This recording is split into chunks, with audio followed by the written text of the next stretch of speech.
So we need to talk about the different types of listing agreements. There are actually,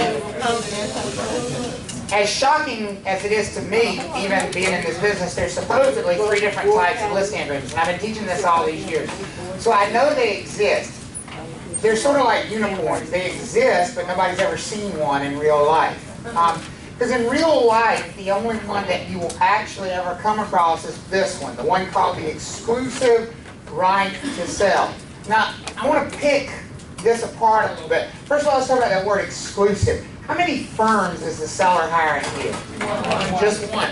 Now, I'm going to skip ahead to a slide that you don't have in your notes because I just did it yesterday at home. Because people have struggled with understanding this concept in the past of why the listing agreements are different and how they are differentiated. So I tried to come up with a visual representation of the 3 different types of listing agreements. And this is the exclusive right to sell. Here's basically, a listing agreement is an agreement that gets the listing firm compensated for doing what? Yeah, you already learned it's more complex than that. Not selling the home. Producing who? A ready, willing, and able buyer, right? You should have a more defined definition at this point. They're being compensated for producing a ready, willing, and able buyer. Well, here's the thing. That buyer could come from 3 different sources. And that's why I have on here 3 different faucets. 3 different potential sources where the buyer could come from. The first one is that the listing firm themselves produce the buyer. That's the one on the far left over there. The listing firm itself produces the buyer. The second potential source of a buyer is who produces it. Who's a cooperative firm? Some firm representing who? A buyer brings the buyer to the transaction. Is that not a source for the buyer? Where the buyer could come from? And the last possibility, and the one we don't think about so often, but it certainly could happen, could the seller produce the buyer themselves? Could they be walking around at the grocery store one day and overhear somebody talking about, oh, I'm moving to the area and I can't find anything to buy, and they go, well, my house is for sale. Could they do that?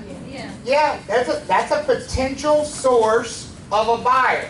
Here's what you need to understand. If you want to get paid, folks, your agreement better specify under what conditions you get paid. And your agreement is this funnel down here at the bottom. How big is this funnel? Big. How many sources, well, every funnel is big on the top and small on the bottom. Generally how they work, but you know. I heard it and I couldn't let it go. I just could not let it go. So, here's the thing. It's a big, wide funnel.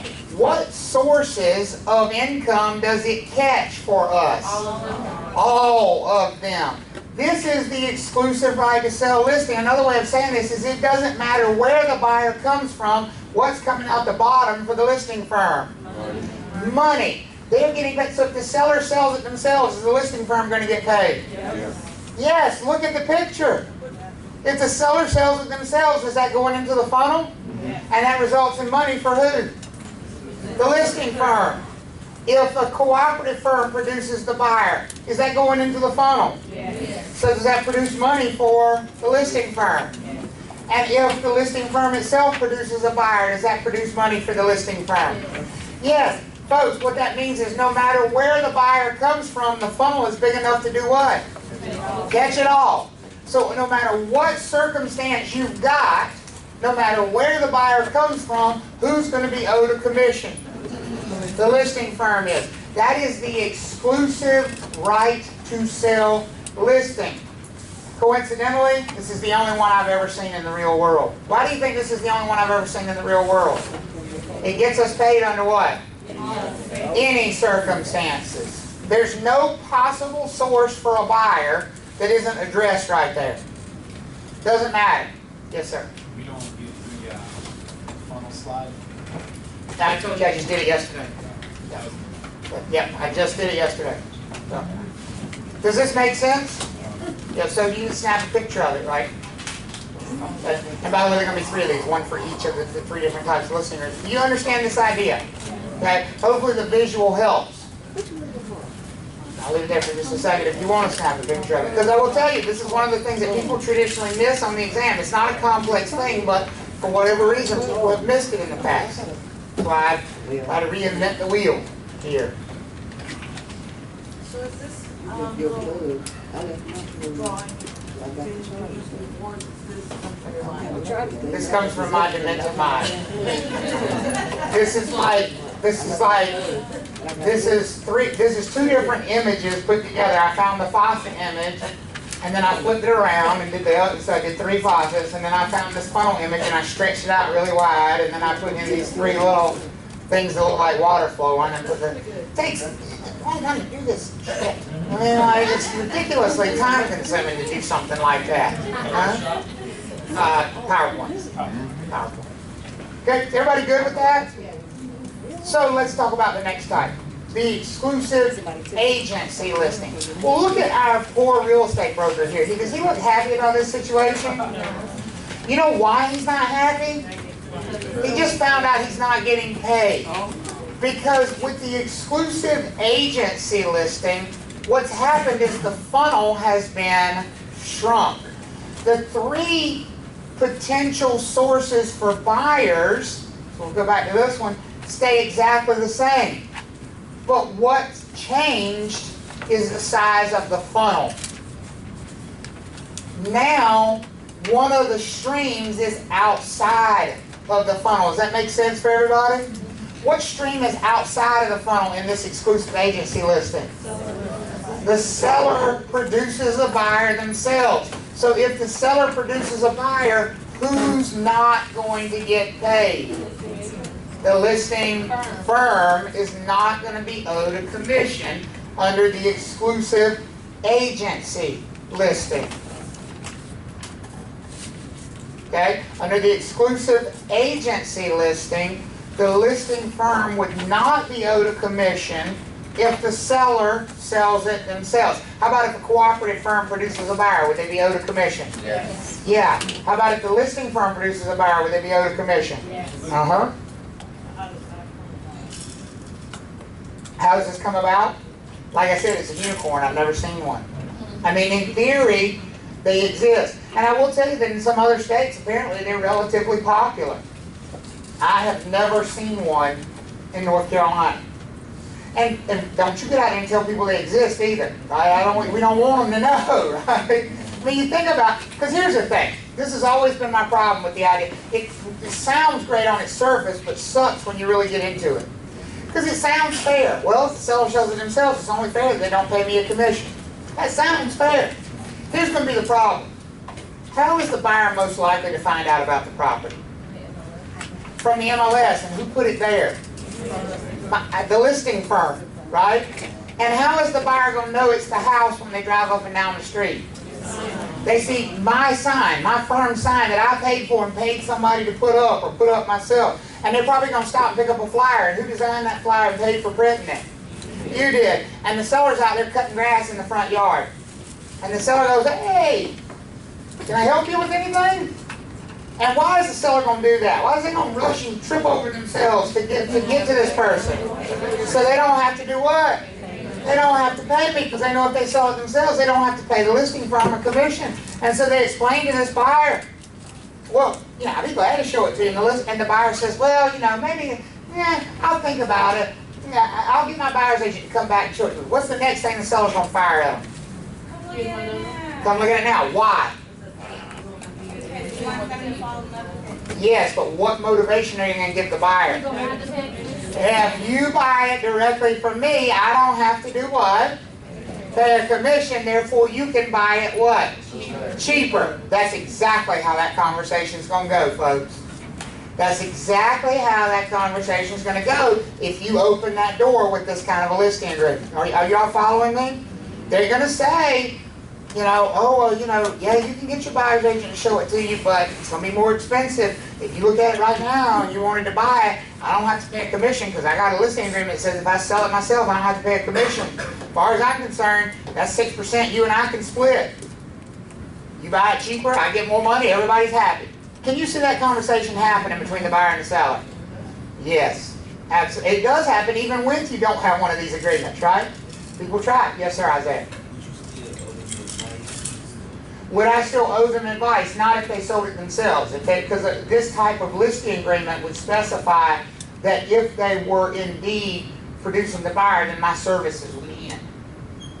That's a good question. Okay, everybody good on this? Well, we still got one more to go. The open listing. Here's what word that went away. Exclusive. What did exclusive mean? How many firms was the seller hiring? One firm. And that word went away. If you're in an open relationship, how many people are you dating? Everybody. As many as you want to. Some of you acted like you spoke from experience. I don't know.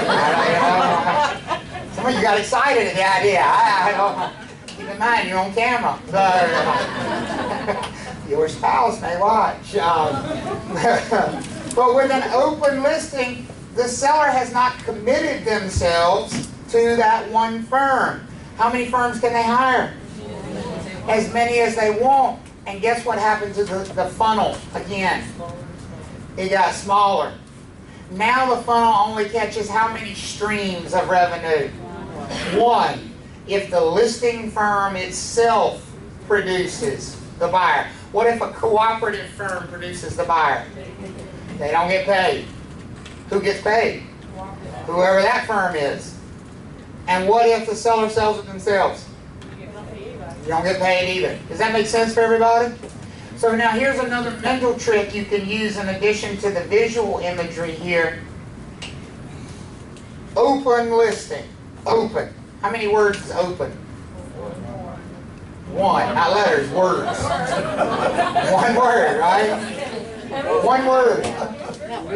How many sources of income are here? One. An open listing has one word, one source of income. How many words are in exclusive agency?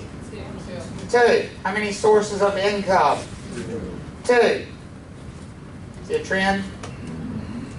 Right to sell. How many words? Three. How many sources of income? Three.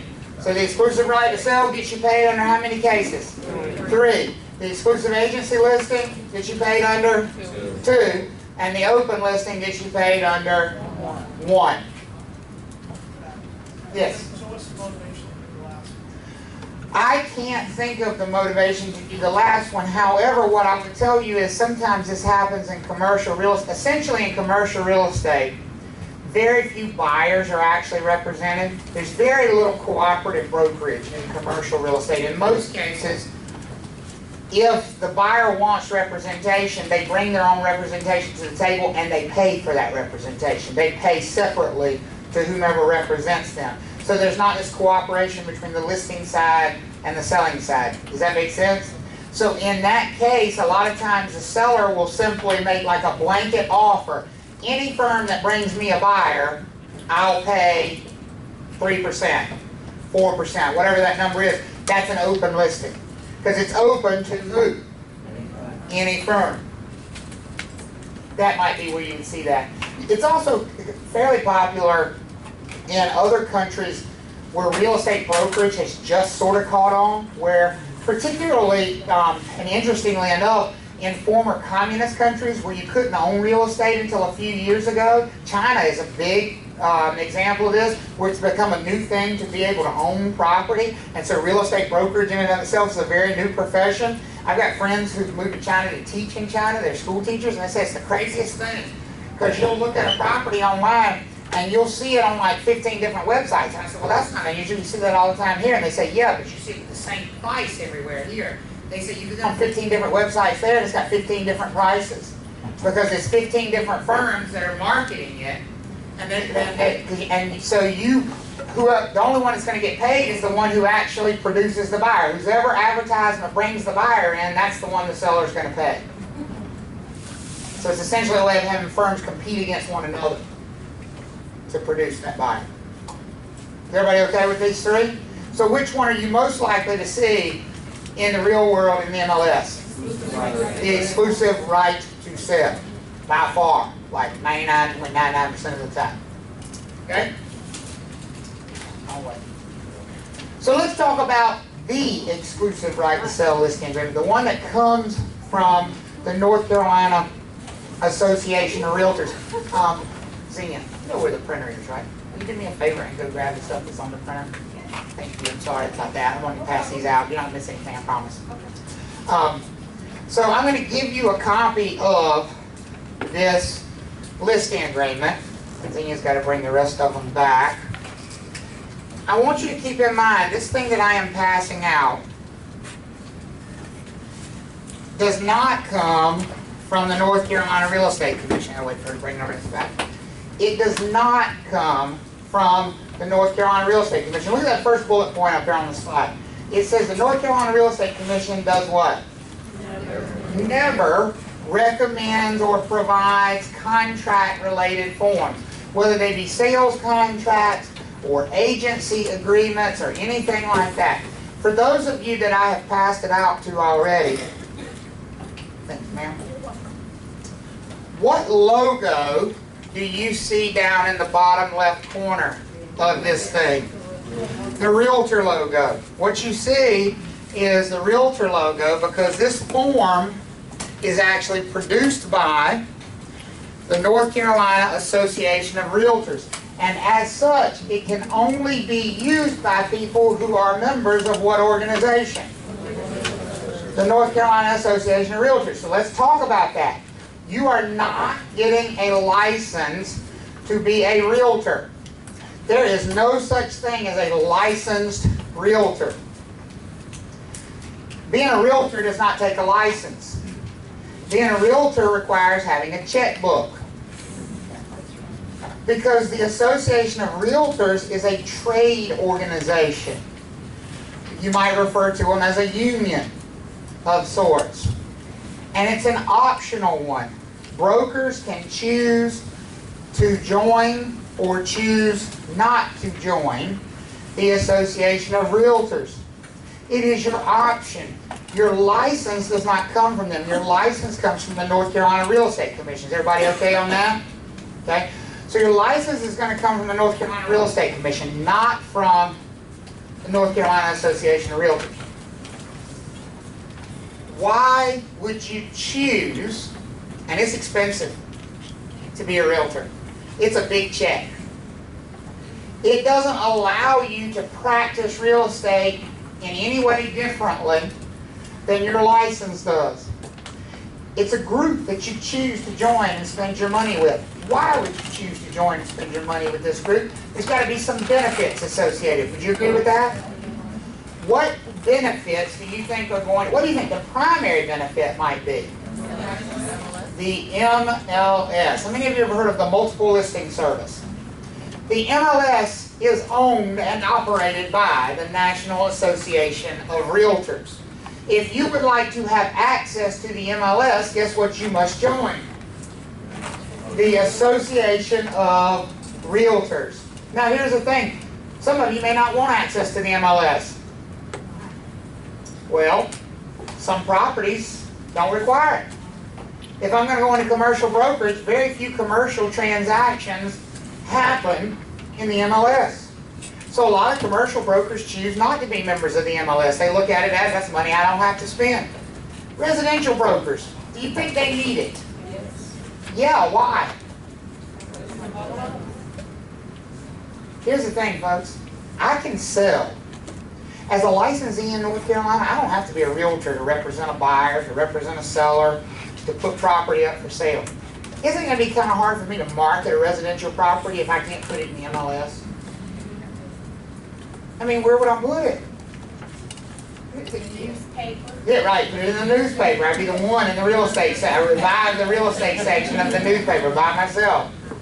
Because isn't that the primary marketing source for residential properties? If you're on the buyer side, not only does the MLS give you access to the listings, which you can pretty much get anywhere now, more importantly, the MLS tells you a couple things. Number one, how much you're going to get paid if you sell that listing. See, you don't see that when you look, right? When y'all go to realtor.com, they tell you how much your agent's going to get paid when they show that house to you. It does on my end. See, when I look at that listing and I scroll down to the bottom, it's got a field down there that says commission to buyer's agent. So I know exactly how much I'm going to get paid if I do what? Bring my buyer to that property. And probably even more importantly, it allows me access to the property. Because guess what is intertwined with the MLS? You know those lock boxes that hang on the door? Guess who those lock boxes belong to?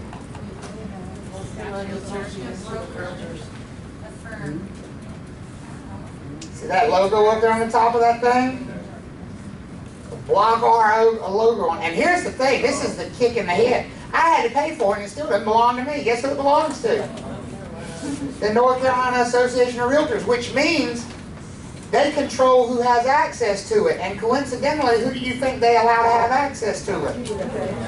Only their members. So, for example, if I want to show a property that's listed in our local MLS and I walk up to the door, here's one of the advantages of being a member of the local MLS. I go into my phone and I say, open that box.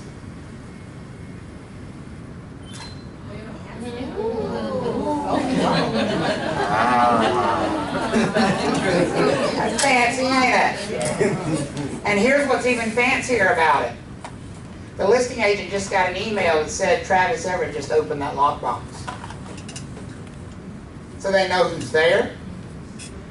And it's got a sensor in that box that knows when the key hasn't been replaced. So if I forget to put the key back in the box, the listing agent's going to get an email that says Travis Everett's a moron, didn't put the key back in the box. So they provide a lot of services that make your life easier, that make transacting business much easier. These forms are an example of that. Because these forms are only available to realtors. Who would you have to hire to draft a listing agreement for you? An attorney. Does that get expensive and cumbersome to deal with? Absolutely. And so, yeah, just reset. So, the thing with being a realtor is you're going to ultimately have to decide for yourself. But most of you who practice residential real estate are going to want to be realtors because of the benefits that are associated with it that quite honestly just make it possible to do the job. I mean, could I do it without being a realtor? Sure, but I'd drive myself crazy because here's what I'd have to do. Every property my clients wanted to see, I would have to call the individual listing agent. And I'd say, first of all, are you offering any compensation? Because remember, if I'm not in MLS, I can't even see if they're offering compensation, right? And then if they were offering compensation, I'd have to fill out a form and send it to them and get them to sign agreeing that they would pay that compensation because I don't have anything saying they'll pay it. Does that make sense? And then once we've gotten there, they have to give me access to the property. And here's the catch to that. They can't give me access to this because this is owned by who? The Association of Realtors. So they would have to technically have another separate lockbox hanging on the property, or I'd have to go to their office and pick up a key. Is that going to become tedious as hell after a while? And so eventually what most of you are going to find is that if you work in the residential side of things, being a realtor is just not negotiable. That ultimately you are going to choose to pay that money and join the Association of Realtors. How much? About $1,000 a year. About $1,000 a year. And that doesn't include the initial getting started fee, the welcome to the family fee. It depends on the time of year you join. In our local MLS here, the orientation fee is free. So if you were to join the Raleigh Regional Association, you'd pay $300 orientation fee no matter what point in the year you join. You would pay the prorated remainder of the annual dues, which is $465. So they prorate that out, how many days are left in the year. You pay the prorated remainder of that, and then you start paying $150 a quarter for the MLS access. So it works out to be about $1,000 a year once you are a member. You write that off on taxes. I'm sorry? From like 5,000. No, 1,000. 1,000. 1,000. No, 8,000.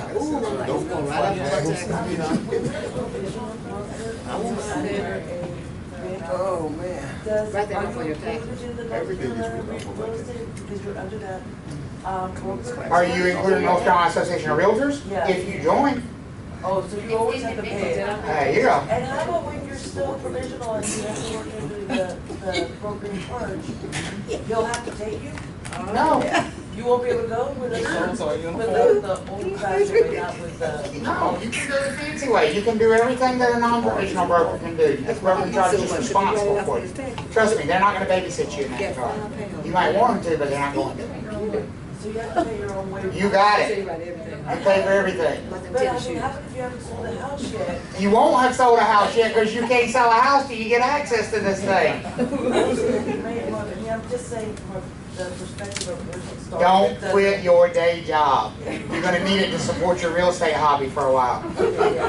That's what I was It is not a cheap business to break into. You're opening a small business. There are startup costs associated with it. Yes. Is that thing like satellite communication? Bluetooth.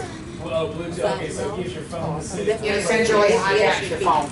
Okay. Because what happens is I go into the app on my phone, the phone verifies my fingerprint, it pops the lockbox, and then the phone transmits back to their servers that I've opened that lockbox, and so they have the information. It's just a 9-volt battery. Well, it's some sort of a, it's like a 10-year lithium-ion fancy battery that's in there, yeah.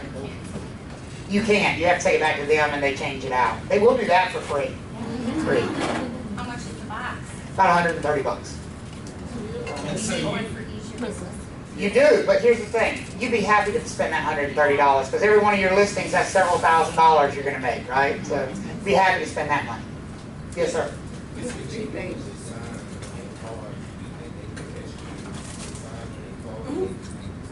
Who would be they and who would give anything away? Now, I can tell you, they ain't giving you anything. They don't even give you a stupid little pen. You got to pay $10 for that if you want a little pen to put on your lapel. They're not giving you anything for free. Yo, you do that marketing, you see people have paid for themselves. Yeah, absolutely. That's the whole self-employed nature of this thing. Yes, sir. All right, that's not a simple question. When you purchase one of those, do you have to wait for it to come in the mail, or can you go down and pick one up? Pick it up at the association, Okay. 111 Realtors Way in Cary. Okay, gotcha. So if you get a You new know, when you house- got the street named after you, you know, you've moved up in the world. It's over by Weston Shopping Center, Weston Parkway in Cary. You know where the, oh, it's not Cabela's, Bass Pro Shops. It's right behind there. Open on weekends? Saturdays, yeah. It's open on Saturdays, and they have a realtor store with everything you can imagine in there, and open house signs and balloons and all kinds of stuff. Yes, ma'am. So who has to purchase that? If you purchase that and put it on the door, everybody in the realtor has access to it? Correct. It's a member of your association. Not everybody that's a realtor, just your association. So like I am a member of the Raleigh Regional Association of Realtors. So the only people that would have access to their lockboxes would be members of the Raleigh Regional Association. If I want to practice real estate, like say for example in Lake Gaston, that is a whole separate association which I have to pay for separately. Right, so the listing agent pays for the box. Correct. Correct. But you don't have to. Don't have to, no. You choose where you want to do business. Yep. Just keep in mind that your associations are going to be relatively small. We have one of the largest ones because it covers 5 counties here in Triangle MLS. But for example, Burlington is not in our MLS. If you go that far west, and even once you get to Mebane, you're pretty much in the Burlington MLS. So you would need to be a member of that MLS if you wanted to. And so if you wanted to sell property in Chapel Hill and Mebane, which are very close to each other, you'd need to be a member of 2 different MLSs to accomplish that. Okay? Spend some money. You gotta spend it to make it, right? You gotta subsidize the rest of us. I didn't say that. Okay? So this form is one of the forms package that comes from the Association of Realtors. It can only be used by realtors if they're involved in the transaction. And it's their version of the exclusive right to sell. We teach it to you not because the Real Estate Commission says it's the one you should use. Why do you think the Real Estate Commission teaches you this one? It's by far the one that is most commonly used. Does that make sense for everybody? By a long shot, this is the form that is most commonly going to be found used in North Carolina. So we want to talk about a few things that are here in this listing agreement. I'm going to go through them with you. We're not going to go line by line through the listing agreement because you don't need that at this point in time. It would be extraneous information that's not going to help you pass the exam, okay? So I'm going to point out to you some things that are important from the exam perspective. First of all, look on page 1 of the listing agreement, and notice at the top, the two parties are the seller and the firm, not the individual agent, because it's the firm that's being hired. Now, when you scroll down in paragraph 1, it says term of the agreement. Does everybody see what I'm talking about? Term of the agreement. It has to have what kind of a date? An expiration date. Every agency agreement in North Carolina has to have an expiration date. For those of you who are challenged with filling out forms, they put expiration date in bold type. And then they put it again in parentheses at the end of the line. It says this agreement will expire at midnight or terminate at midnight on this day. Okay? And that's where you would fill in the expiration date of the agreement. You got to have one. Section 2 deals with the legal description of the property. You're going to put an address here, but an address is not enough. What else do you think you're going to put? The reference to a recorded plat map. Well, look right below that box. See where it says plat what? Plat reference. That's where you put the reference to the recorded plat maps. That's the legal description of the property. Remember when we talked about fixtures? We said when you're trying to determine if something's a fixture, what's the first place you go look? Look at the contract. Because the contract between the two parties may specify whether the thing you're talking about is a fixture or not. Does that make sense? And so the rules don't supersede the contract supersedes the what? The rules. So you look at the contract first, and here's a good example of this. They have listed for you a whole bunch of stuff that goes on to the next page that will be considered what? Fixtures. Any of these things that show up on this list are going to be considered fixtures for the purposes of the realtor agreements. Is everybody okay with that? These are all, and that's another reason it's nice to use these. They stay consistent from one form to the next. Because where else do you think this fixtures language is going to show up? This is the listing agreement. Where do you think it's important that it also show up? On the sales contract itself, right? And the sales contract, because it's also published by the Association of Realtors, is going to have the same things on the list. Does that make sense for everybody? So like, for example, I'll give you an example. An electric range. If you followed the rules for determining it was a fixture, would you say it's a fixture or personal property? Personal property. Personal property, because it fails the first test. Is it permanently attached? An electric range is not, right? But look at this list. It says for this contract, all this stuff's going to be considered fixtures. Look at on the left-hand side, second bullet point down. What does it say? All stoves, ranges, ovens, and built-in appliances. So, for the purpose of this contract, even if the fixture would not ordinarily be, the stove would not ordinarily be considered a fixture, is it a fixture for purposes of this contract? Yes. Yes, it absolutely is. It absolutely is. So make sure you go through that list with your sellers, and it continues on the next page. If you did not want something that is a fixture to convey, what would you have to do with it? You'd have to exclude it. So flip over to page 2 and look at paragraph or line D, where it says other items that do not convey. Identify the following. The following items shall what? Not convey. Identify those items to be excluded under subparagraphs A and C. So if something that was in that list or something that would otherwise be considered a fixture, your seller did not want to include, this would be where you would do what with it? List it so it's excluded from the transaction. Does that make sense for everybody? Everybody good on that? The next section deals with personal property. What kinds of personal property things are we going to be listing? Things we want to include in the transaction or exclude from the transaction? Include in the transaction. It says the following personal property shall be transferred to buyer at no value at closing. And so you would list, what would be probably the number one thing that would show up here? Stove is a fixture. It's identified as a fixture. Refrigerator.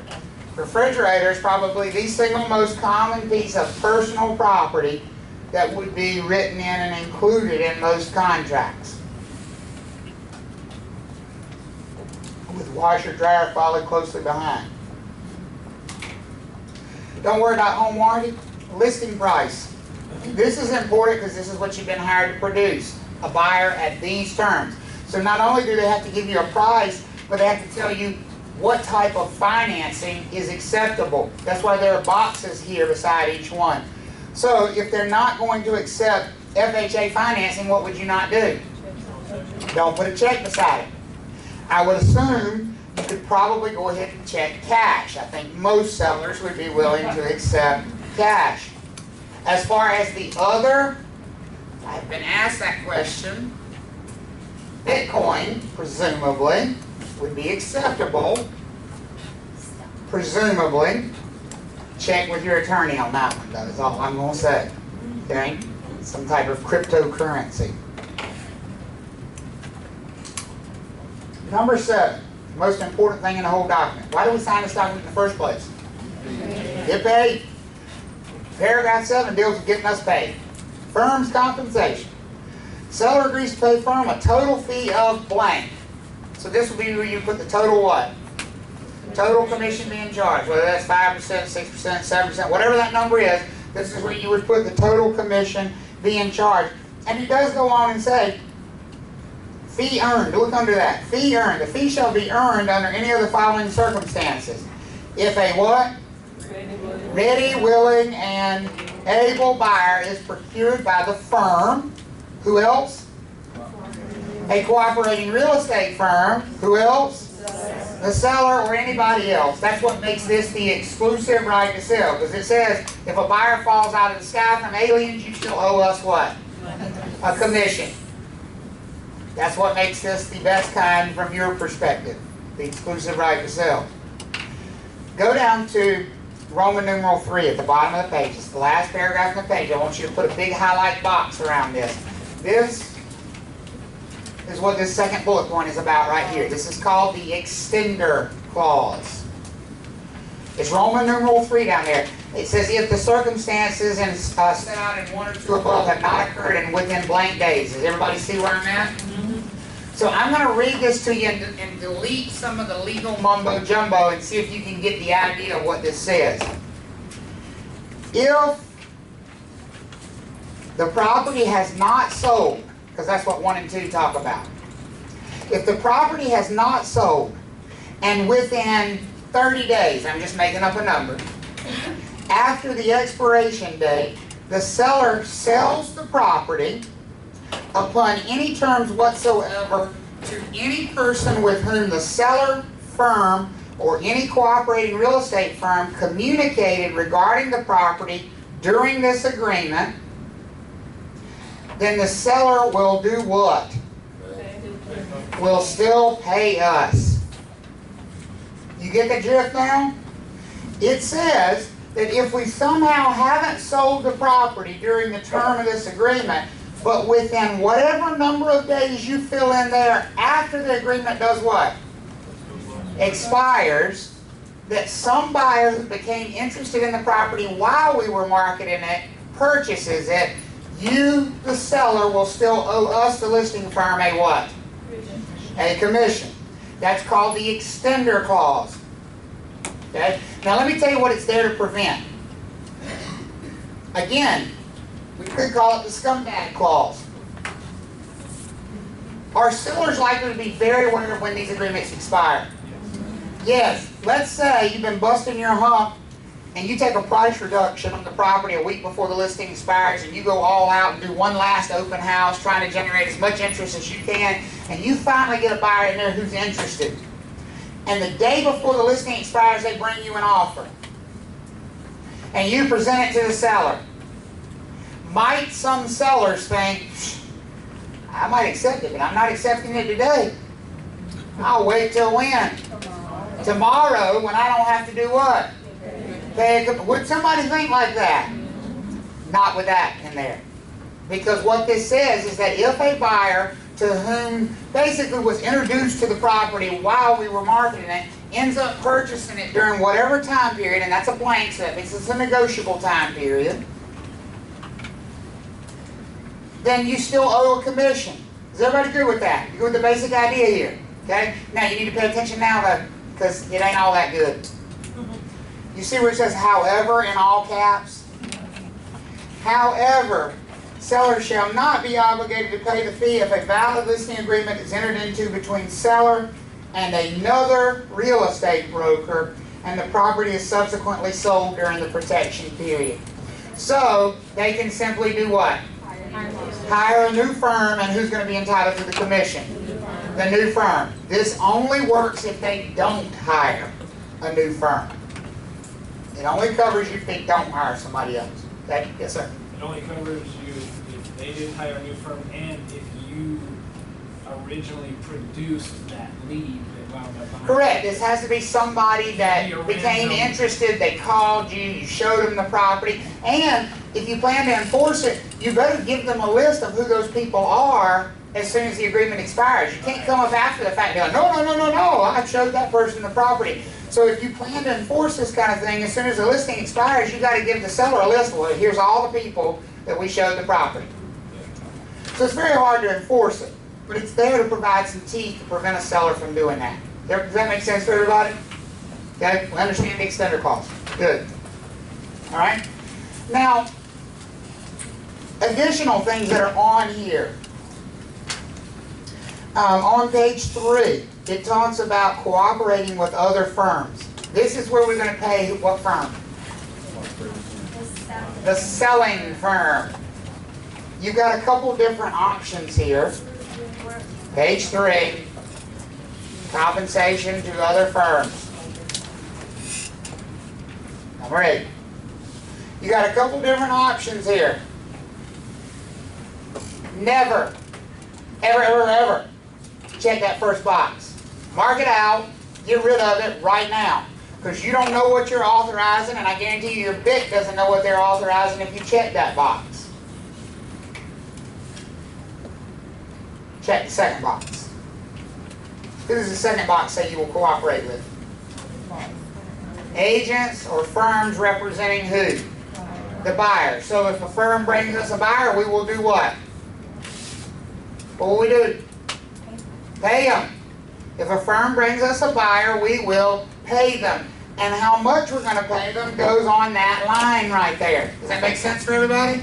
Now keep in mind, this is not in addition to what was on page 1. This is a part of what was on page 1. Does that make sense for everybody? Okay? So you got to be careful with that. This is simply a part of what was on page 1. We mentioned that there had to be a non-discrimination clause. And if you turn over to page 4, it's at the very top of page 4. It says the agent and firm should conduct all brokerage activities in regard to this agreement without respect to race, color, religion, sex, national origin, handicap, or familial status. Don't worry, you're going to learn those when we get to the fair housing chapter. Of any party or prospective party to the agreement, and further, realtors have an ethical duty to conduct such activities without respect to the sexual orientation or gender identity of any party or prospective party. So there's your required non-discrimination statement. The Real Estate Commission doesn't write this form, but they write the rules that any form used in North Carolina would have to comply with. Does that make sense? And they say you have to have a non-discrimination statement, and there it is. Now, I'm not going to go through all the marketing stuff because that's not going to be needed for the test. But I do want to point out to you, turn over to page 5. One of the most interesting things in the whole agreement to me is on page 5. It's paragraph 11, and not many brokers or sellers realize it's there. When we get to sales contracts, we're going to talk about earnest money deposits. And when we talk about earnest money deposits, we're going to talk about the fact that if earnest money is forfeited in the transaction, it is forfeited into the seller because the buyer has essentially screwed up. The buyer has promised to buy the property, but now they're not going to buy the property. Does that make sense for everybody? That is the purpose of earnest money. I'm not going to make you read the whole paragraph, but I will hit the high spot for you.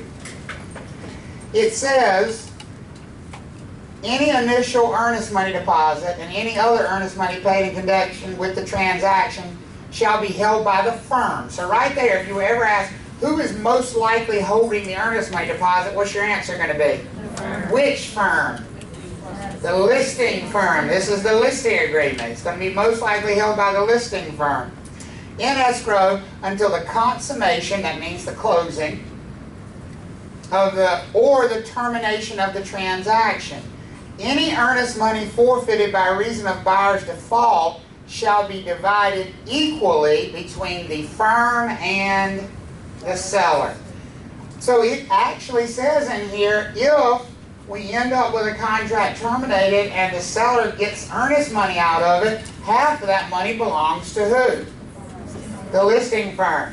Now, I have very rarely seen this enforced, but you should be aware that it's there. Most agents and most sellers are not aware that it's there. Everybody okay with that so far? All right. Skipping over, next thing I think you need to be aware of. Over on page 6, there's a lot of personal information about liens and money that owe on the property and whether or not they're in bankruptcy protection. This all pertains to material facts. We talked earlier about 4 categories of material facts. What was that third one? We said the first one was stuff about the property, like it's broken, needs fixing, needs repair, not working. The second one was facts that affect the property, zoning, covenants, all those things. What was the third category? It had to do with your client. If you're not only if they're able to buy, but broaden that out, the ability of my client to do what? To close, to complete the transaction. Could the seller have an inability to close? Yes. What if they owe more on the property than it's worth? Would that be an inability to close? Yes. That's why you have to have them tell you what they owe on everything. That's why this question is here about, are you in bankruptcy protection? Because would that impact the seller's ability to close on the house? Absolutely it would. So this is all about material fact here, this section on page 6. At the bottom of page 6, line M down there, if the property has what on it? If it has wheels, there's a good way to put it. If it's a manufactured home, you should include the vehicle identification number of that manufactured home if it's going to be included with the transaction, because remember, it's what type of property? It's personal property. Good. Good. Over on page 13, or page 7, paragraph 13, it talks about the seller's duties. Well, what do you think the seller's biggest duty is in this thing? Seller. What is the seller's biggest duty under this agreement? What's the whole purpose of this agreement? That's not the purpose of this agreement, to sell the property. What's the purpose of this agreement? To get us paid. So what do you think the seller's number one duty is? What's the number one thing they're agreeing to do? Pay. That's their number one duty. Pay. It's not the only one though. Could they make your job essentially impossible with their actions? What's the number one way they can make your job practically impossible? Okay, not provide information, go one step further. Don't allow us to do what? To show it. Don't they have to let us go in to open it up? Don't they have to approve us showing the property? Well, here's the thing, folks. If they hire you to sell their property and they never allow showings, have they violated this agreement? You better believe they have. That's what this whole section is about. They have duties too. Just like we have a job, they have a job. Remember, this is a contract. And so they're agreeing to make the property available. Now, I have had one time in my career a seller who I had to threaten to sue because it was a high-end property and we did a tremendous amount of marketing on the property. They wanted it in magazines and we put it there. And they wanted, you know, staging and we did it. We're talking $2 million listing. We spent over $3,000 on marketing the property when it first hit the market. They never allowed a single showing. Wow. Every time somebody wanted to schedule a show, we're not available. It's our daughter's birthday. We've got this going. This went on for a month. And I finally said, no, this is not working. We can't possibly sell your house for you if it's never available to be what? Shown. So you know what I asked them for? A reimbursement of the marketing expenses. Because there's no way we can market the property if they weren't living up to their end of the bargain. Does that make sense for everybody? So they do have duties under this thing. All right? It also says on here they'll convey what type of a deed. A general warranty deed. It says right here that they will convey a general warranty deed. Do you have a question? Yeah, what happened with that? They wrote a check. They wrote a check. So they rather give you back your money versus you actually selling the house because they didn't want to have it. Well, what ended up happening was they ultimately decided they didn't want to sell the property right after they put it on the market, but they thought the easiest way to handle that was just not allow anybody to look at it, rather than just saying we've changed our mind. They ultimately decided they didn't want to sell it. So, which is fine, but you can't hire somebody and have them spend a bunch of money marketing it and then refuse to give them the ability to actually market it. I couldn't take all that back. Everybody okay? Anything else on here I need to talk to you about? Yes, page 8. Page 8. Yes, ma'am.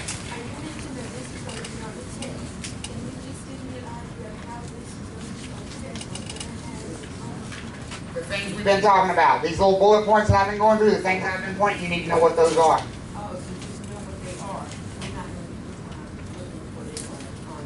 No, you're not going to see this document on a test, but you need to know what an extender clause is. You need to know those things that I've been pointing out. You need to know what they are and how they function on here. You need to know that there has to be a non-discrimination clause. You need to know that what the extender clause does and under what conditions it gets you paid and what it means to produce a ready, willing, and able buyer, all those things. On page 8, this is the authorization for what? In advance.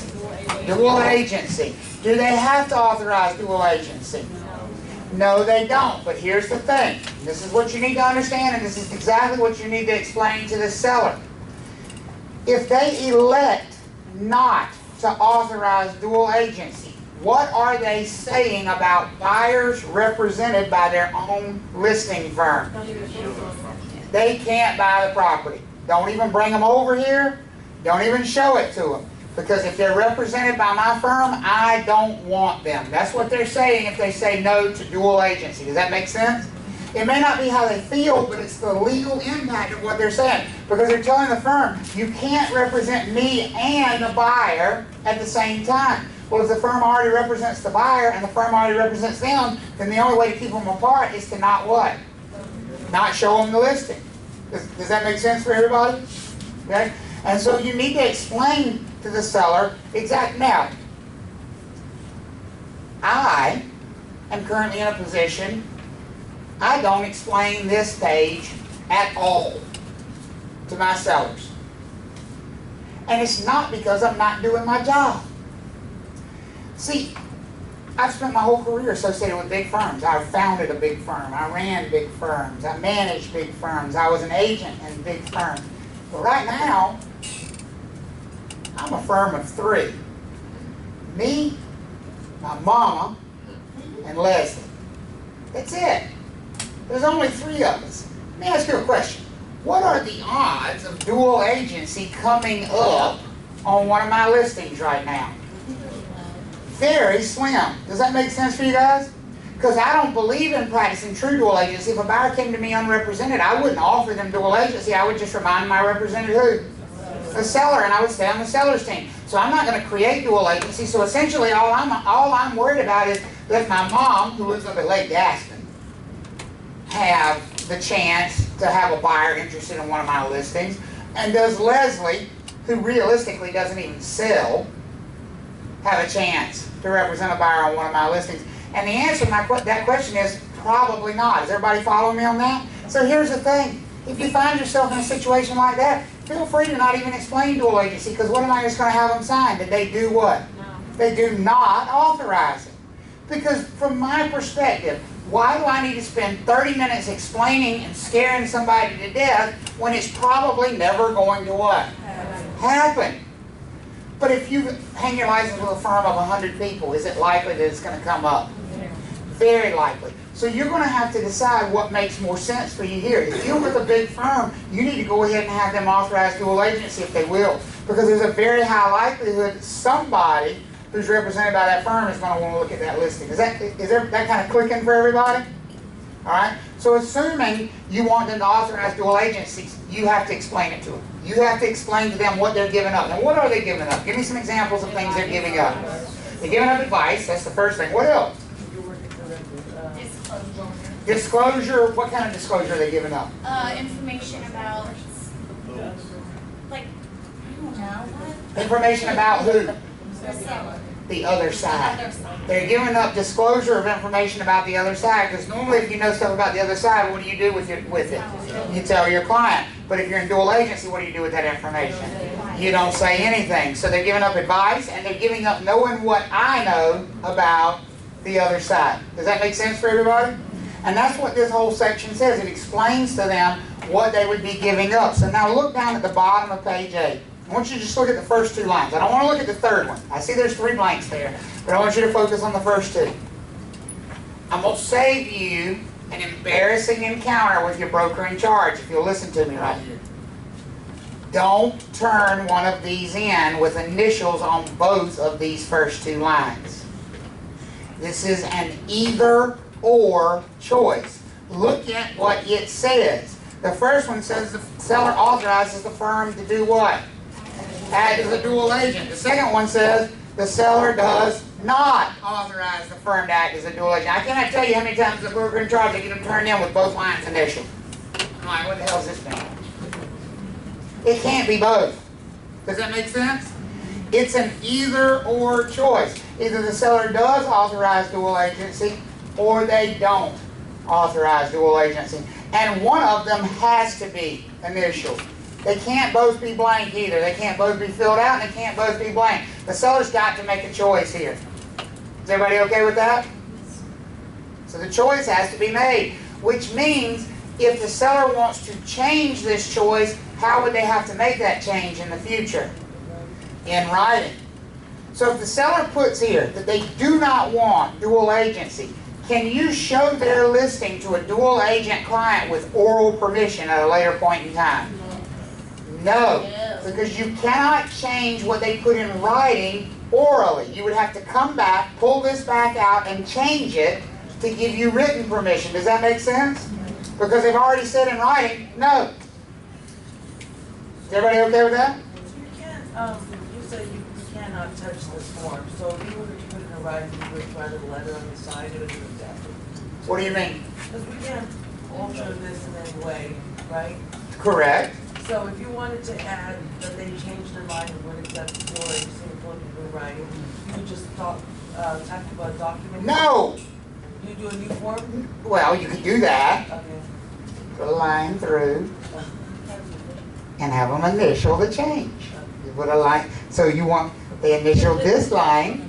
Now they're going to initial this line and they're going to put a date beside it. Okay. You're making it harder than it is, right? Johnson's over here, she wants to like write a 50-page editorial on how they want to change their dual. We ain't that complex, right? You just make the change and put a date beside it. So it becomes clear when anybody looks at it, it'll be like, oh, okay, when they originally signed it, they said no, but eventually they did what? They changed your mind.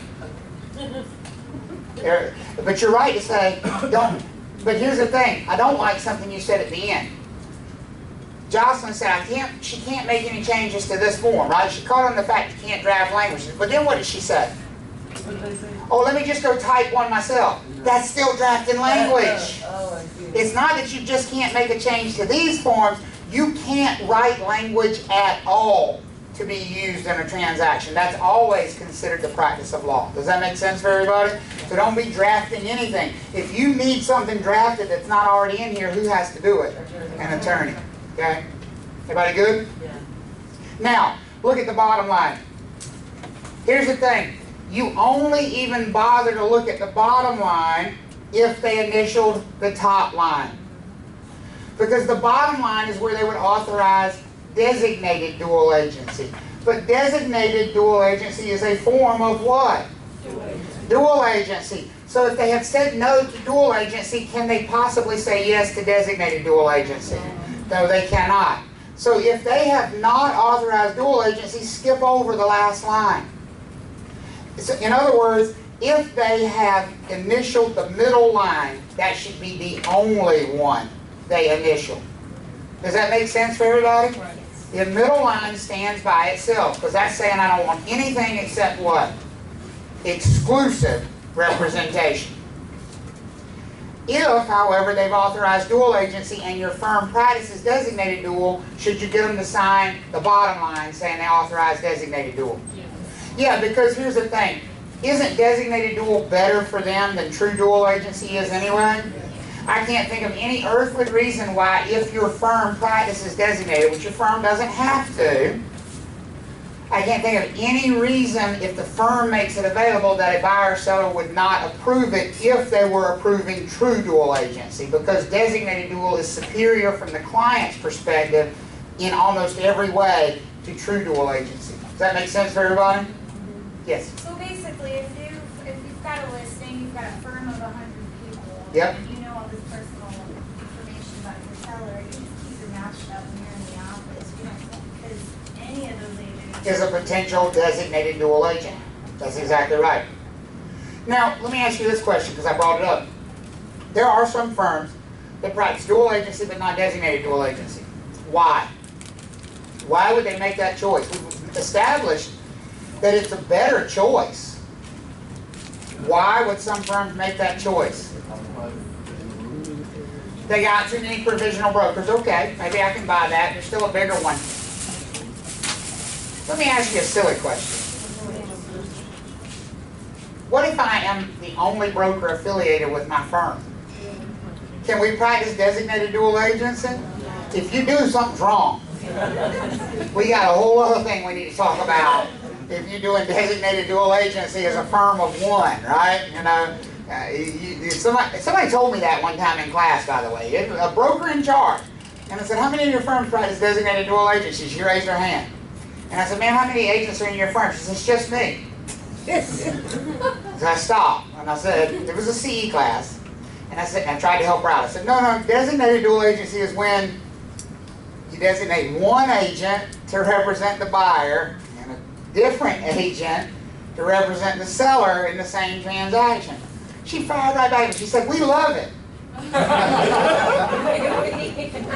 I said, we who? You just said you were the only one there. And then I realized I shouldn't have done that, because number one, you're not supposed to embarrass your students. Number two, I don't know how many of her there were in there, and I don't want to find out. But a firm of one should not be practicing designated dual agency. So work outward from there. How about a firm of two? Should a firm of two be practicing designated dual agency most of the time? Why? Well, even if one's a big, could a big be designated on one side and a non-provisional on the other? There it is, Jocelyn. Say that again. Because they're small, they work together closely. They work too closely together. Remember, what's the most important question I have to ask somebody before I designate them? Do you know anything that would hurt the other side? If it's a firm of two people, isn't it very likely that the two brokers know everything about each other's clients? You see what I mean? So now let me ask you a question again. What kind of firms probably where you might see dual agency authorized but not designated dual agency? Small firms. Small firms. Very common with small firms. Make sense now? You see, you start to click it together a little bit, it does make sense. The cogs start to turn a little bit in your brain with agency. That's good. That's good. Do we understand the authorization section here? Is everybody good on this? Okay? And we need this in advance, because here's the thing.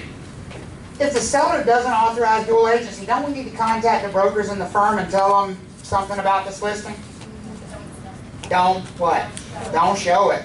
Don't show it. Because if you got a buyer client, you can't show it to that buyer, because the seller has said what? They do not want dual agency. Everybody good with that? That's the exclusive right to sell listing. Now obviously when you start to do one in the real world, you're going to want to sit down with your broker in charge and go through it more line by line, but those are the things that you're likely to be asked test questions about on it. Everybody okay with that? Good. So one last thing that we need to talk about today, and y'all have been spared math for the day because it's gotten late.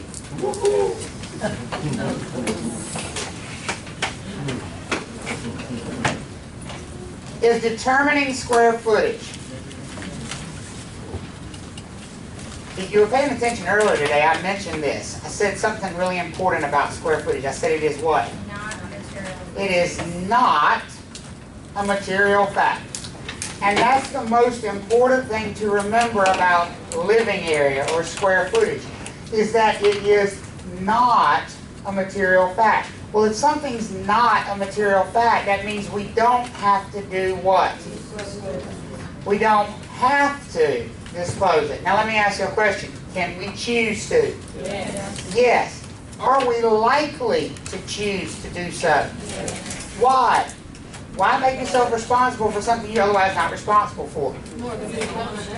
Because it helps you market the property, because your buyers expect it, because the sellers expect it.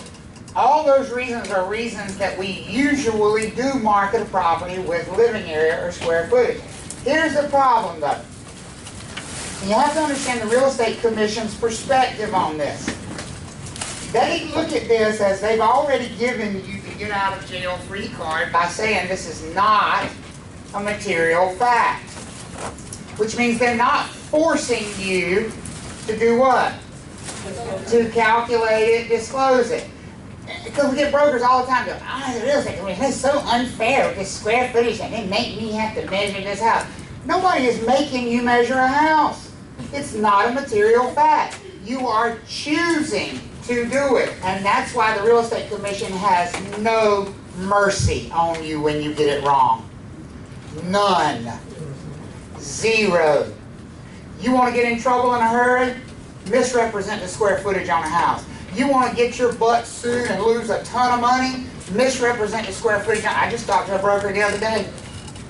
She sold a house in 2005. There's no statute of limitations on this stuff, by the way, folks.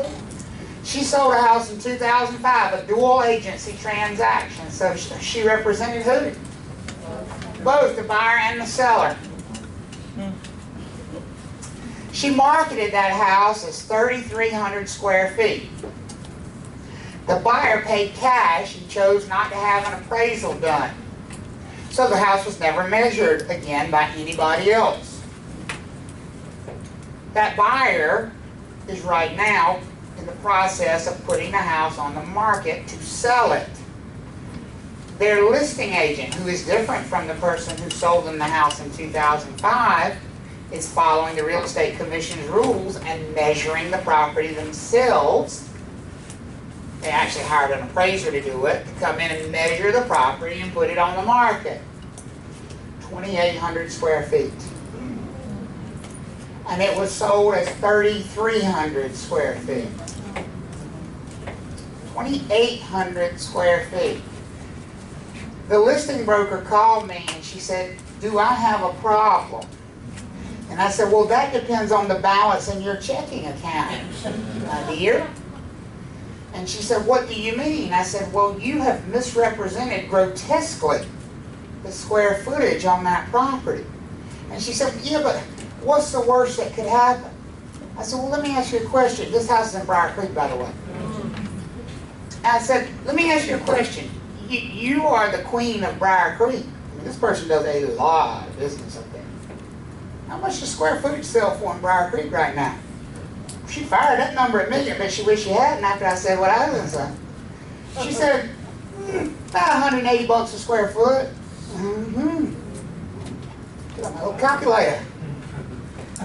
$180 a square foot times 500 square feet.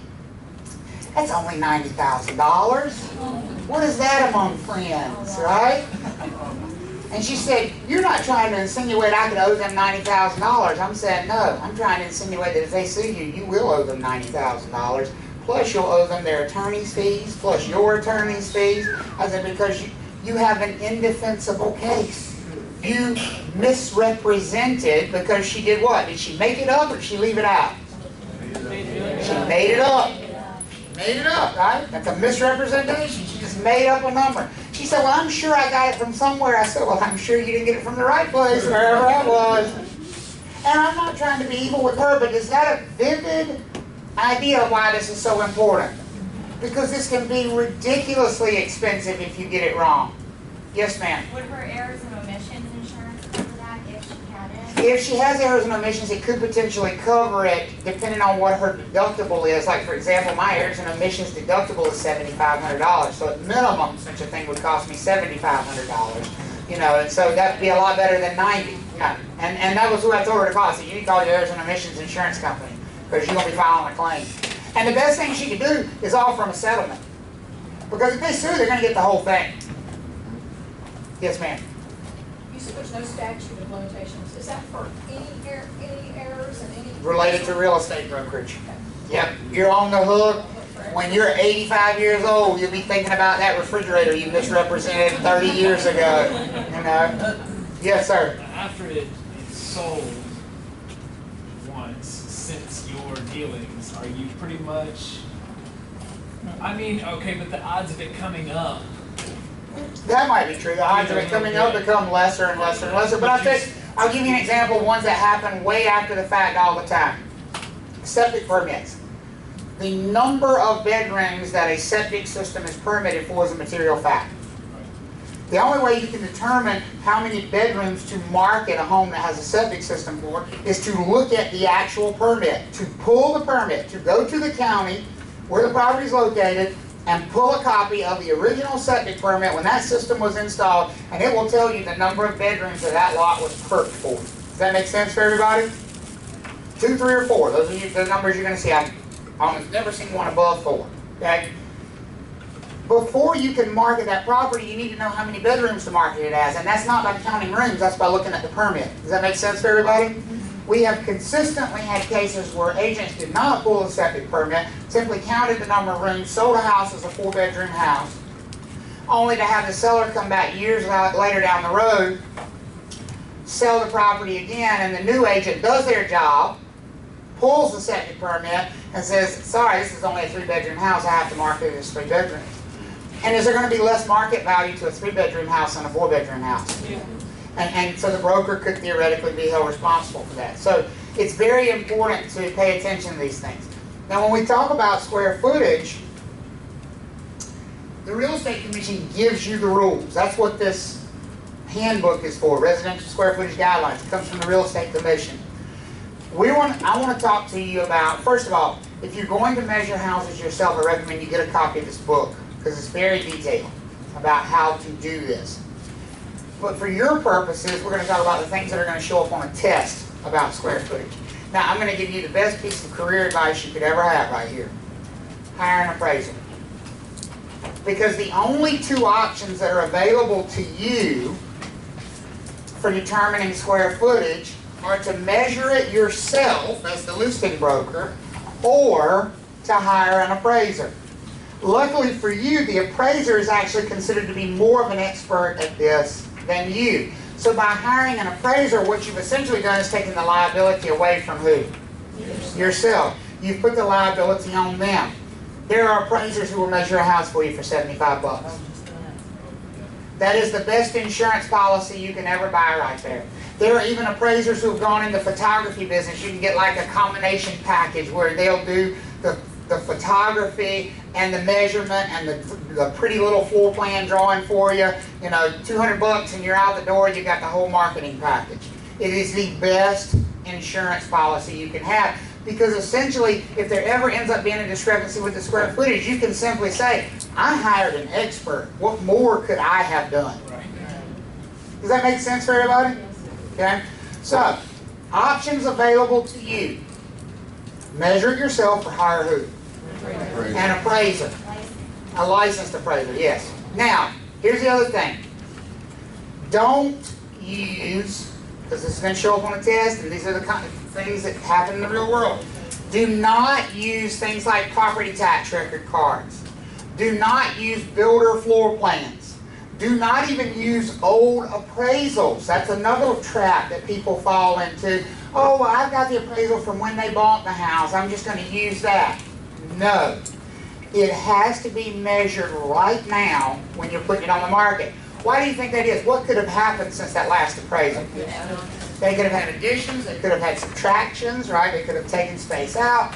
And it could have been wrong. That previous one could have been wrong. So the idea is you have to have it measured for purposes of putting it on the market. Does that make sense for everybody? Okay. So now let's talk about the rules involved here. What is living area? And there's a couple of criteria I want you to add here. I've done some additions to this slide, make sure we're printed. what is living area? And there was an addition here where it says the listed broker must measure for themselves or hire an appraiser. Okay, make sure you got that information. 3 criteria for living area. Number 1, permanently heated. Does it say anything about cool? No. So in order for it to be considered living area, the first thing you should look for is to see what? Is there a permanent heat source? And let's talk about what a permanent heat source is. Is a fireplace a permanent heat source? Yes. Yes. Is a baseboard heater a permanent heat source? No. Yes. Is a furnace a permanent heat source? Yes. Is a space heater a permanent heat source? No. So it's not very strict here, folks. Any attached, permanently installed heat, a propane heater on the wall, is that a permanent heat source? Yes, it is. Gas log fireplace, yes. Wood burning fireplace, yes. All of those are permanently heated. Does that make sense for everybody? Now, by the same token, if they gave you an example on a test and said, oh, it's finished beautifully and it's perfect, it meets all the criteria, but it's not connected to the home's HVAC system, what would the sellers need to do in order to market this as living area? What would be the answer? Connect it to the HVAC or do what? Don't put it in the square. Either don't put it in the square footage, connect to the HVAC. There's a third option. It doesn't have to be connected to the HVAC system. What can you do? You can install some other permanent heat source because it doesn't need heating and cooling. It only needs what? Heat. So would a wall heater work? Yes, and allow you to count it as living area, square footage. Does that make sense for everybody? Yes, sir. I had a home thing, I had a daylight base, so my house, my first home was 1,800 square feet. But I could not count it as daylight base because all I had was just a propane gas fire. Which in North Carolina would work? Yep. Every state's going to have different criteria. And Maine. Maine, right. But here, that would work. As long as it's a permanently installed propane heater, not like a portable one, but one is attached to the wall, yep, that would work. It's a permanent heat source. Now that's the first criteria. Assuming you've checked that criteria, the second criteria for living area is that it is finished with interior finishes and a minimum ceiling height of 7 feet. 7 feet's pretty low.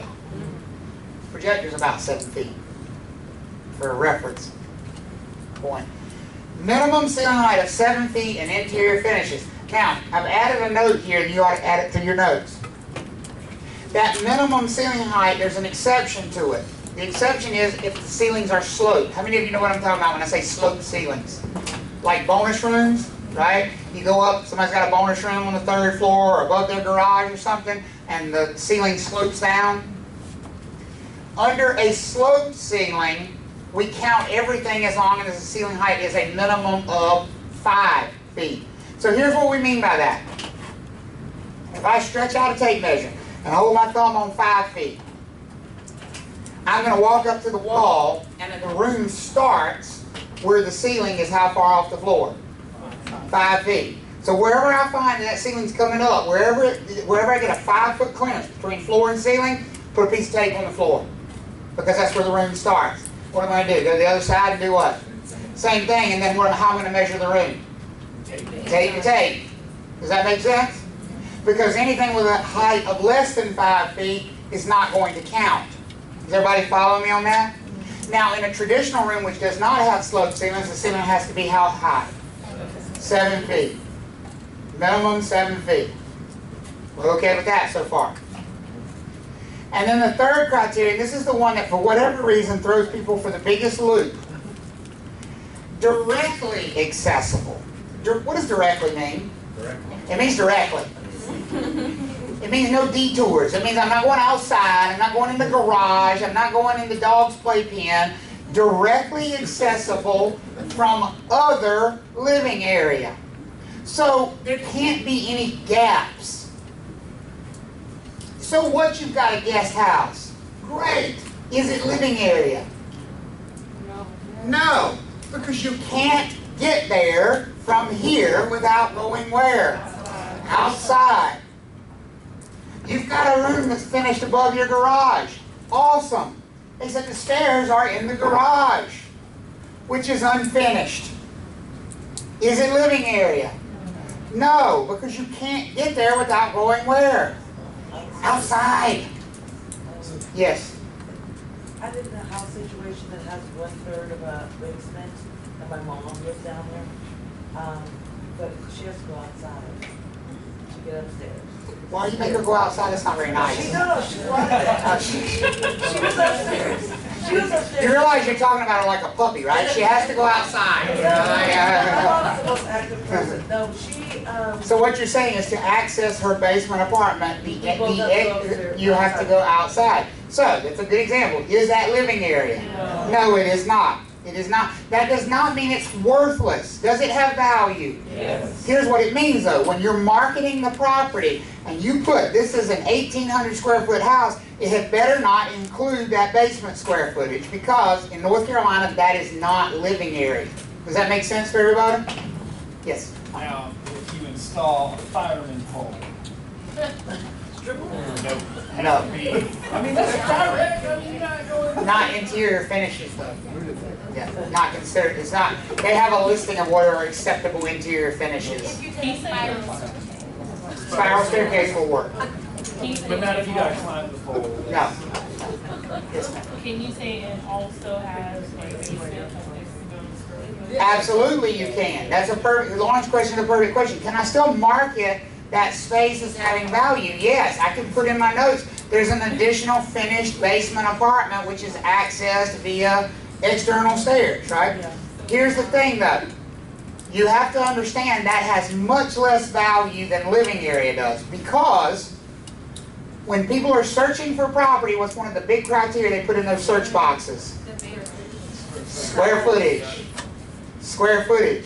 And that square footage in that basement does not count in that number because that number is the living area. Does that make sense for everybody? So, there may be people for whom Jocelyn's house would work, who need 2,300 square feet, and it's okay if 600 square feet of it's in the basement because somebody else is going to live down there. They'll never see it in their search results though, because what are they putting when they search? I need 2,200 to 2,400 square feet, and Jocelyn's house is going to be marketed as 1,800 square feet because that space does not count as living area. So there's definitely a downside to it. Yes, sir. Now, you're allowed to put a, like, 1,800 square foot home with a guest Sure. house Again, of same thing she just had. That's you exactly right. just have to separate the two. You have to separate the two. The problem is people don't read anything. Right, yeah. People look at that one number, living area, boom. Yeah. And so there's a tremendous loss in value from not being able to count that space. I went on a listing presentation one time and the basement was finished beautifully. It was a walkout basement and it was, they had one of these kids that never leaves home. He's 34 and still living in mama's basement. And crap, after I saw it, I saw why he was still living in mama's basement. Thing had hardwood floors. They put a full kitchen, granite countertops. It had a full bath with a jacuzzi tub and a walk-in tiled shower. Bedroom with tray ceilings, living room, had a pool table in there, fireplace. I mean, this thing was nicer than most people's house. 1,400 square feet, basement, walkout basement. Well, it wasn't finished that way when the house was built. When the house was built, it was an unfinished basement. And the way the house was set up originally was you came down the stairs to the unfinished basement, and the only thing that was down there was the washer and dryer and the water heater. And it was just sitting in, bare concrete floors, cinder block walls.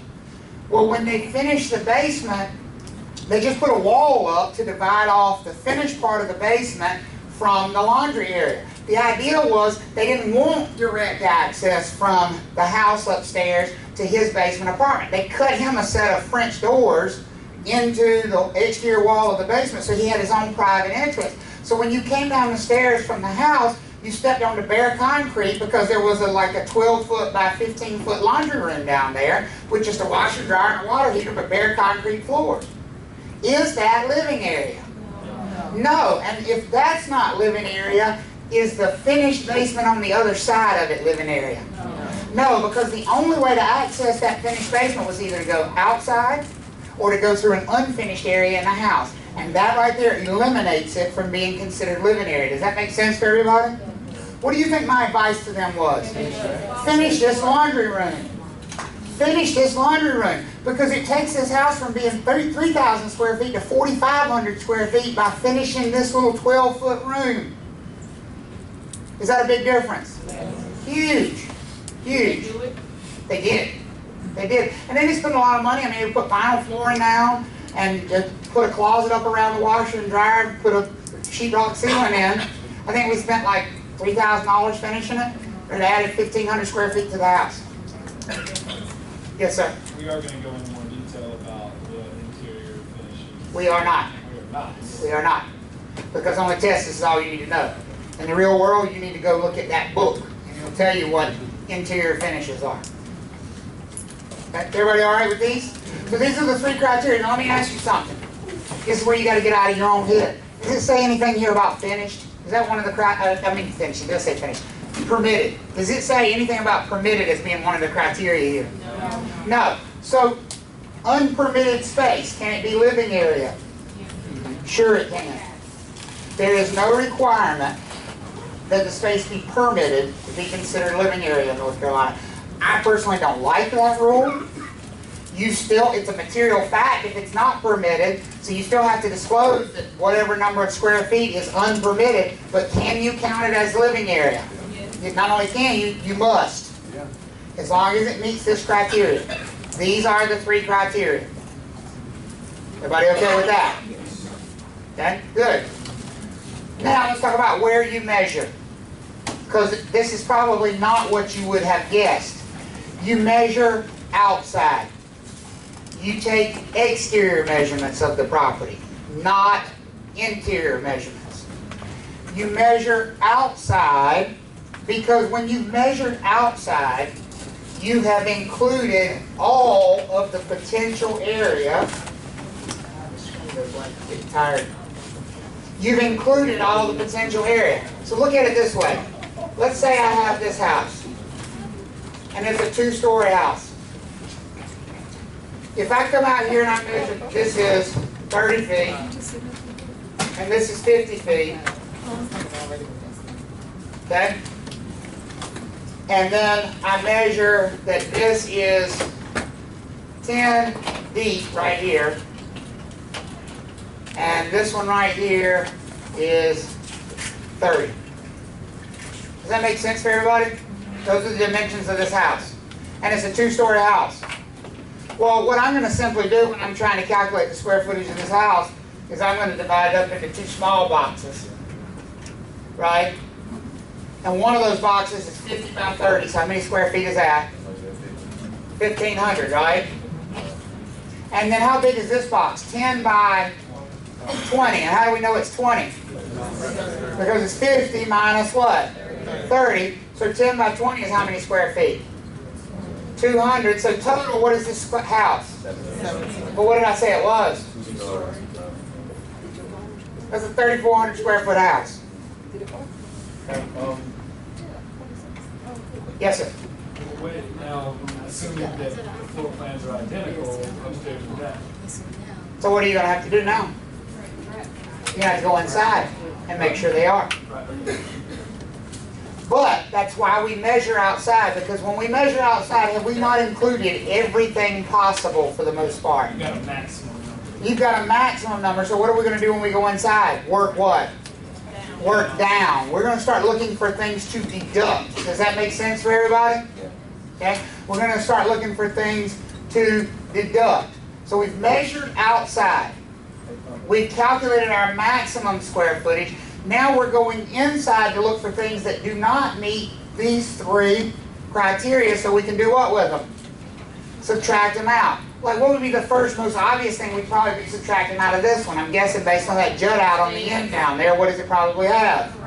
It probably has a garage. So most likely, we're going to come in here and find that something like this is going to be taken out. And if we find out that that's 20 by, say, 30, so 600 square feet is going to come out of that number, right?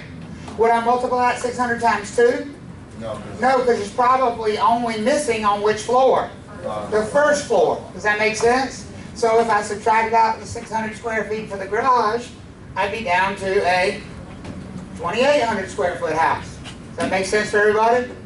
This is how you calculate a home's square footage. So measure outside, and then go in and look for things to deduct. What's up with that 6 inches, Trav? I ain't got there yet. Oh, okay, all right. I ain't got there yet. Hold on. Coming on the next one. All right. Okay? Now, sometimes when you go inside, you find, oh crap, here's a room that did not get included with my exterior measurements. Now I want you to think about how that's possible. Are there rooms that you can't access from the exterior? Like what? What? A basement. There's no way to know from the outside that there's a finished basement down there, correct? So, you're not going to have exterior measurements for the basement. What other kind of room? How about an attic? A finished attic? You ever been in a house that's got a finished third floor walk-up attic? You cannot tell that from the outside. Would you agree with that? Not only can you not tell it from the outside, good luck measuring it from the outside. I'm not bringing an extension ladder with me to measure a house. Are y'all with me on that? So there are going to be some times where you have to go in and add a few things, like a finished basement. Well, since you can't get an exterior measurement of a finished basement, you have to get what kind of measurements? Interior measurements. And here's Gerald's question right here. When you have to resort to an interior measurement, because you can't get an exterior one, you have to equalize it back out. In other words, you have to make it as if you measured from where? From the outside. So what you're going to do is add 6 inches for the walls. You're going to add 6 inches for each wall. So if this was a basement, and we were measuring this room on the inside because we couldn't get an exterior measurement, and I measured from wall to wall, I'm going to add 6 inches for that wall, and 6 inches for that wall. So a total of how much? 1 foot to my dimensions before I calculate the square footage of that space. Attic would be the same thing. A third floor walk-up attic. I'm going to measure interior, and then I'm going to add the what? 6 inches for each wall. Yes, sir. Now, that's for outside walls? Exterior walls. Exterior walls, right. Okay. And then interior walls? Well, interior walls, hopefully you wouldn't have to deal with those. Hopefully, if it's an area you can't measure from the outside, you can get one continuous measurement. If you can't, you're going to have to accommodate for them best you can. Okay, is everybody good with this? Now, mostly I said the reason you measure inside is to deduct things, to remove things. Most of the time, things you're going to remove, what are going to be the big examples of things you would be removing when you go inside from the square footage? Garage. That's number 1. 2-story ceiling. 2-story ceilings. Think about it. What is the first thing we did with this square footage here? Multiplied it times what? 2. Do y'all have wings attached to you? So can you actually occupy all of that space on the second floor if you have a 2-story foyer or a vaulted ceiling living room? Or is that space that's really missing on the second floor? It's space that's missing on the second floor. So what do you think you're going to have to do? Subtract it out from the second floor. So if you have a 2-story foyer, what you're going to have to do when you go inside? Measure the foyer and then do what? Subtract it from which floor? The second floor. Does that make sense for everybody? If you have a 2-story living room, measure the living room and deduct it from what? The second floor. Now, what about an open loft that's not necessarily like closed and separate, but I guess the fact that it is stackable. It's living area. If you can access it, it's living area. It's living area. Now, here's the one that throws people for a loop, and it really shouldn't. Stairs are living area, folks. You may not live on the stairs, but they're counted as a living area because it would be a nightmare if we had to deduct them. The Real Estate Commission realizes that the target audience here is not very smart. It's us, as real estate brokers. They're not going to make these rules so complex that we can't follow them. And one of the big ways they can make it complex is to say we had to deduct stairs. So guess what they said about stairs? Ignore them.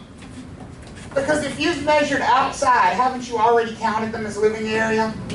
Yes. Good. They are. On which floor? Both. Simple as that.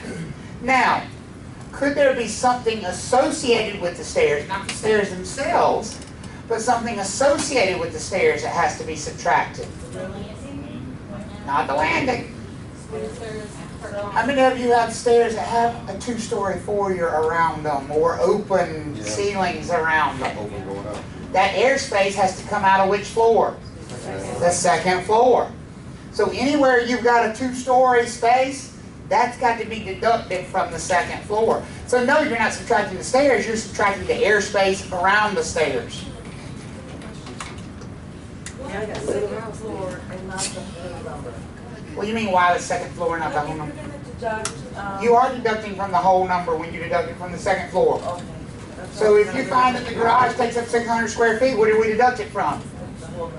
The whole number. But as far as a floor plan goes, and you're stating the square footage of each floor, you need to know which floor to deduct from. You are taking out the whole number. Okay? So which floor does stairs count as living area? Both.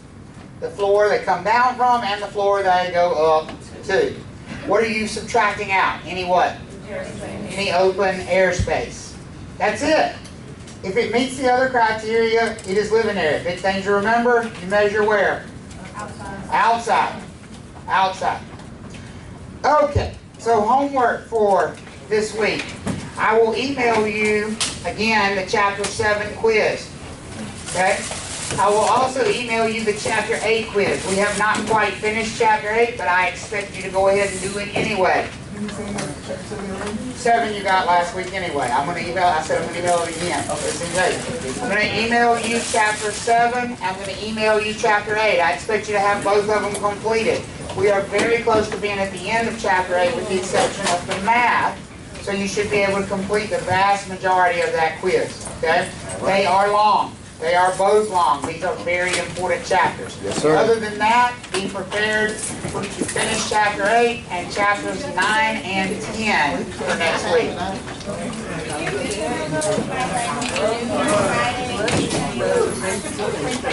Oh yeah, I've been sending them out early. I've been sending them out usually Wednesday, Thursday lately. Yes, sir. Next time you'll get it next week. As soon as you finish Chapter 10, you'll get it next week. Yes, take off.